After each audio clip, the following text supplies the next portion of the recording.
ये लोग जो है हिंदू मुसलमान की जो थ्योरी है उस थ्योरी का उपयोग कर रहे हैं और एससी एसटी ओबीसी के साथ मुसलमानों से भिड़ा रहे हैं। तो ये ध्यान रखना है, यही काम मैं ये कर रहा हूं और 2030 तक 100% भारत को दंगा मुक्त कर दूंगा।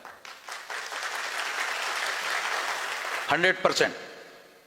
और उसमें एक भी पुलिस की शक्ति का उपयोग करने की जरूरत नहीं होगी। क्यों? क्योंकि जो एससी एसटी ओबीसी के लोगों का मुसलमानों के खिलाफ में फसाद में इस्तेमाल किया जाता है, जब मैं उनको जगह दूंगा तो कोई कुत्ता भी उनके फसाद में शामिल होने के लिए राजी नहीं होगा, तो दंगा मुक्त हो जाएगा। कोई ब्राह्मण फसाद करने के लिए मैदान में आता नहीं है, क्योंकि वो लोग, अब मैं जो हमारे मराठी में बोला जाता है ना शब्द, वो ऐसे लोग हैं, वो मैदान में नहीं आ सकते, वो तो कान फूकी करते हैं। हमारे लोगों को दिमाग में भड़काकर उनका इस्तेमाल करते हैं, वो मैदान में आकर लड़ाई नहीं लड़ सकते। आजादी के आंदोलन में भी जो करोड़ों के लोग सहभागी होते थे वो सब हमारे लोग हुआ करते थे। इसलिए साथियों, मैं आप लोगों को एक खास बात, खास तौर पर मुस्लिम समाज के लोगों को यह बताना चाहता हूं कि आपको 2-3 काम करना चाहिए। एक काम तो एससी एसटी ओबीसी के लोगों को हिंदू मत कहो, एक बात। दूसरी बात, ब्राह्मणों को कहने दो, ये मुझे मत कहना अभी आप आइंदा कि ब्राह्मण कहते हैं आपको हिंदू, वो उनको मैं निपट लूंगा।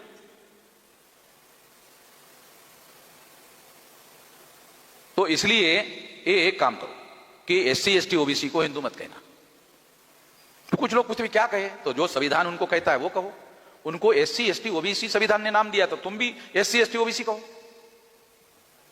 क्या दिक्कत है? जब संविधान उनको एससी एसटी ओबीसी कह रहा है तो आपको उनको एससी एसटी ओबीसी कहने के लिए क्या दिक्कत है?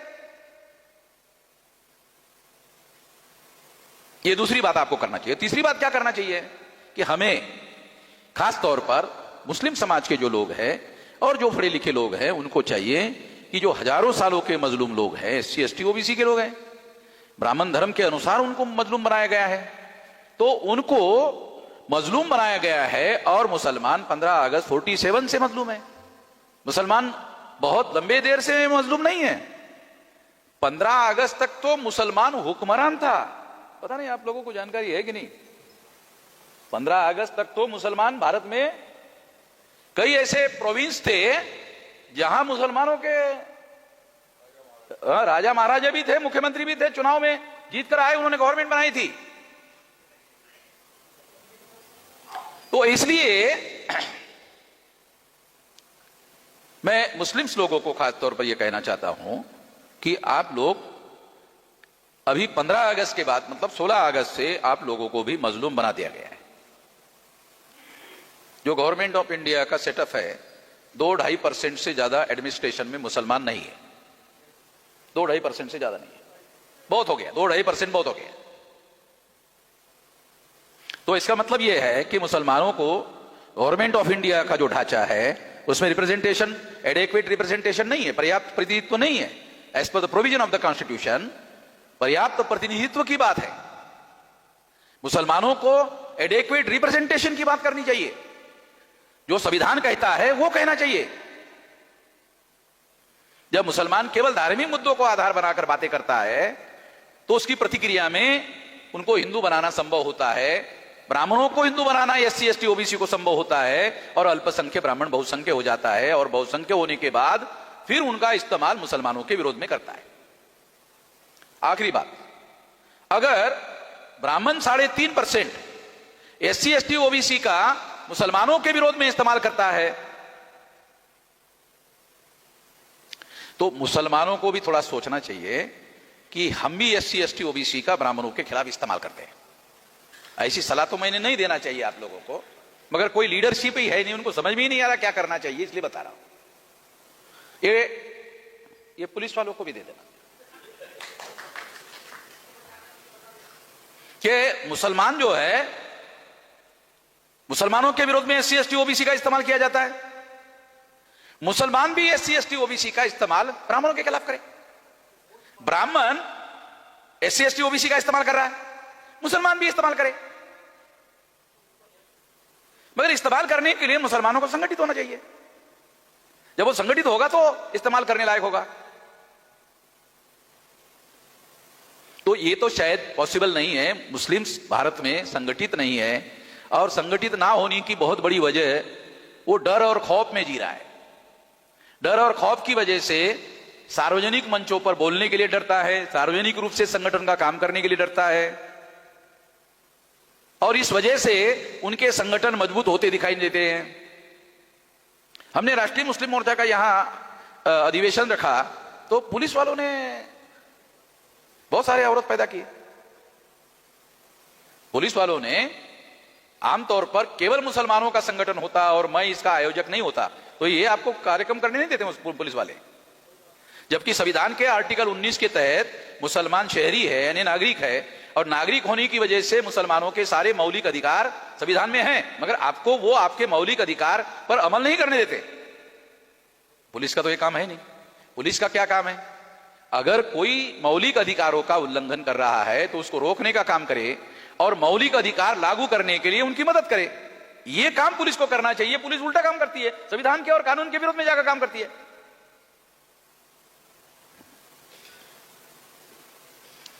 तो ये एक बात है और सारे देश भर में हो रहा है। तो इसलिए हम लोगों ने ये प्लान बनाया कि मुस्लिम्स लोगों का जो सारे देश भर में संगठन है वो हम लोग बामसेफ के द्वारा बनाएंगे तो कोई रुकावट नहीं होगी, और उसके लिए पुलिस से लड़ना भिड़ना और कानून से लड़ना भिड़ना और कोर्ट और कचहरी के लिए घूमना और हाई कोर्ट सुप्रीम कोर्ट में जाना ये मेरा काम है, ये मुसलमानों का काम नहीं है, मैं देख लूंगा। इससे क्या होगा? हिंदू मुसलमान की लड़ाई खत्म हो जाएगी। ये जो मैं कह रहा हूं इससे क्या होगा? इससे हिंदू मुसलमान की लड़ाई खत्म हो जाएगी और हिंदू की लड़ाई शुरू हो जाएगी। यही मैं चाहता। इतना खुलकर तो कोई नहीं बोल सकता। हाँ, ये तो पुलिस वाले है ही नहीं यार। मैं चाहता हूं कि ये हिंदू मुसलमान की थ्योरी से एससी एसटी ओबीसी का इस्तेमाल कर रहे ब्राह्मण लोग, तो इसको खत्म करना पड़ेगा ना। इसके लिए तो मैंने संगठन बनाया, देशव्यापी संगठन बनाया। छोटा मोटा थोड़ी संगठन है ये, तो अभी शुरुआत वाला संगठन है, छोटा संगठन है ये। तो उससे इसके तो 1000 गुना बड़ी ताकत तो बाहर है हमारी संगठन की। हमारा तो लक्ष्य 2030 तक हम लोग इस देश को ही आजाद करने के लायक हो जाएंगे। और जिन पुलिस लोगों से आरएसएस भाजपा के ब्राह्मण संविधान के विरोध में काम करवा रहे हैं वो पुलिस को भी आजाद कर देंगे। वो संविधान के विरोध से काम ले रहे उनसे, कानून के विरोध में काम ले रहे, तो हम उनको बोलेंगे भाई कानून से काम करो, आपको हमारा प्रोटेक्शन रहेगा, कानून के दायरे में रहकर काम करो, बस उतना ही करो। बाबा साहब अंबेडकर ने जब इक्वलिटी बिफोर लॉ का कानून लागू कर दिया तो जो भारत में नहीं था वो लागू कर दिया, तो वही हम चाहते हैं लागू हो, पुलिस वाले लागू करें। तो मैं आप लोगों को इसके लिए क्या करना पड़ेगा? इसके लिए हिंदू मुसलमान की थ्योरी खत्म करनी पड़ेगी, और जिसे ब्राह्मण हिंदू कहता है वो लोगों को आपस में लड़ना पड़ेगा। ज्योतिराव फुले ने यही लड़ाई शुरू की थी। ज्योतिराव फुले की लड़ाई हिंदू मुसलमान के थ्योरी पर खड़ी नहीं थी, शूद्र ब्राह्मण की लड़ाई थी। तो वो लड़ाई हम चला रहे।